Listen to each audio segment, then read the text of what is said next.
pour vous montrer encore à quel point il n'y a aucun actif qui prend réellement de la valeur à part Bitcoin.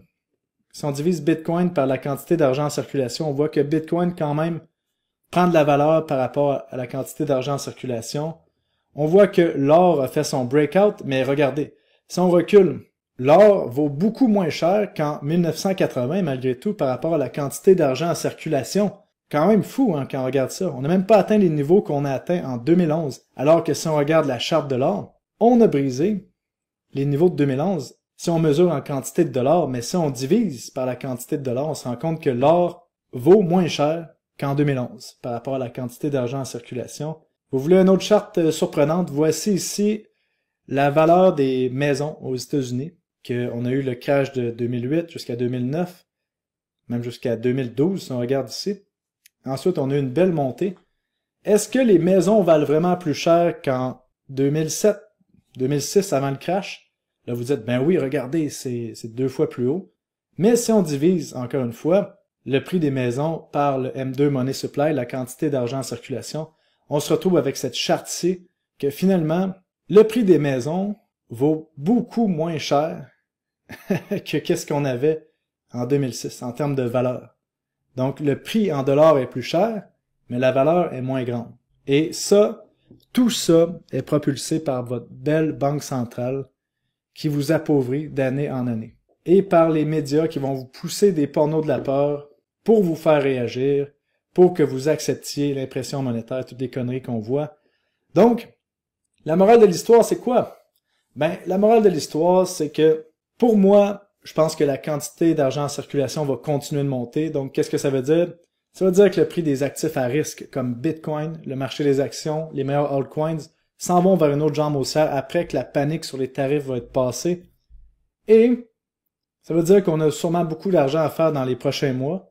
Mais quand même, il va falloir être prudent parce que il y a des dommages qui ont été faits sur le marché au niveau de la structure. Est-ce qu'on va avoir un V-bottom comme on a vu lors du crash du COVID? On a plusieurs éléments qui nous montrent que oui, c'est possible. Ou on va avoir un crash plus prolongé comme on a vu en 2022. Ou est-ce que on avait une récession, mais on a changé la définition d'une récession. Vous vous souvenez, là, avant la définition d'une récession, c'était 2 trimestres consécutifs où est-ce que le produit intérieur brut était négatif. On a eu ça en 2022, mais Joe Biden ne voulait pas qu'on ait de récession, donc on a changé la définition d'une récession.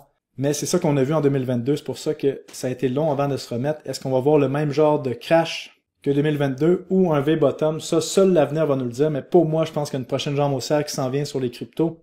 Et maintenant, si on parle que crypto, au niveau du marché des cryptos, ce qu'on voit en ce moment, c'est... quel mot je pourrais utiliser? C'est affreux, à vomir, dégueulasse, dégoûtant, immonde, décadent, épouvantable. Bref, c'est dégueulasse qu'est-ce qu'on voit. Vous vous souvenez, en 2023, 2024, on avait du fun dans le marché des cryptos. Je pouvais faire des vidéos qu'on parlait de narratif, on parlait de technologie, on parlait de changer le monde.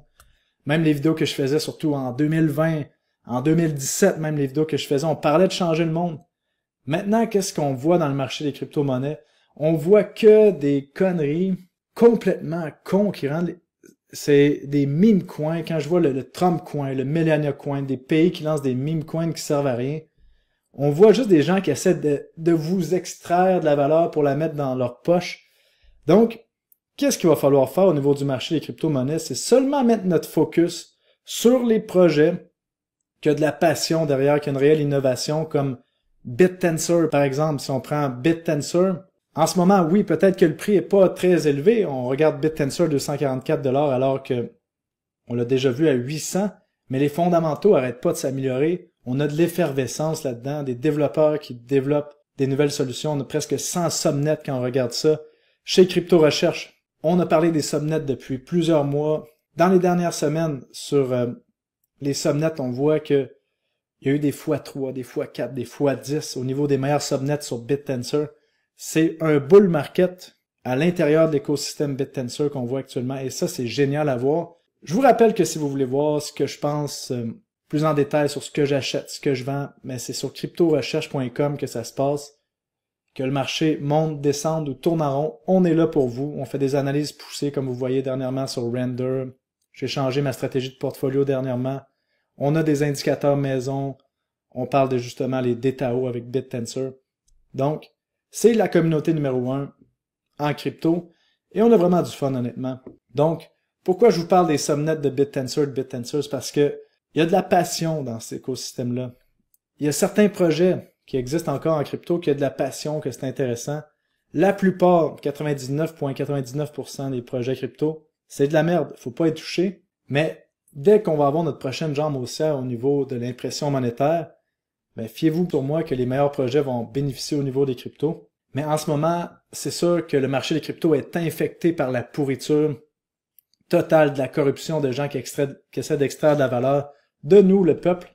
Donc, moi, de mon côté, la façon que je vais investir, c'est sûr que je vais prioriser les projets que je pense qui peuvent vraiment amener une réelle plus-value au monde. Et tous les projets qui vont se brander pour essayer d'aller chercher de l'argent rapidement sans vraiment apporter de la valeur, ben, ça sert plus à rien au niveau du marché des cryptos. Et même le marché des cryptos, je vous dirais que maintenant, il y a quelques projets, il y a une poignée de projets, peut-être de 50 à 100 projets maximum sur les millions qui existent qui valent la peine d'être suivis. Pour le reste, ben, de plus en plus, j'ai commencé à m'intéresser au marché des actions parce qu'il y a des innovations incroyables qui s'en viennent sur l'intelligence artificielle et je veux en profiter. D'ailleurs, le prochain x1000, je sais qu'il se trouve dans le marché des actions, dans une catégorie bien spéciale d'intelligence artificielle, qu'on reparlera peut-être plus tard si vous êtes intéressé ici. Laissez-moi savoir dans les commentaires.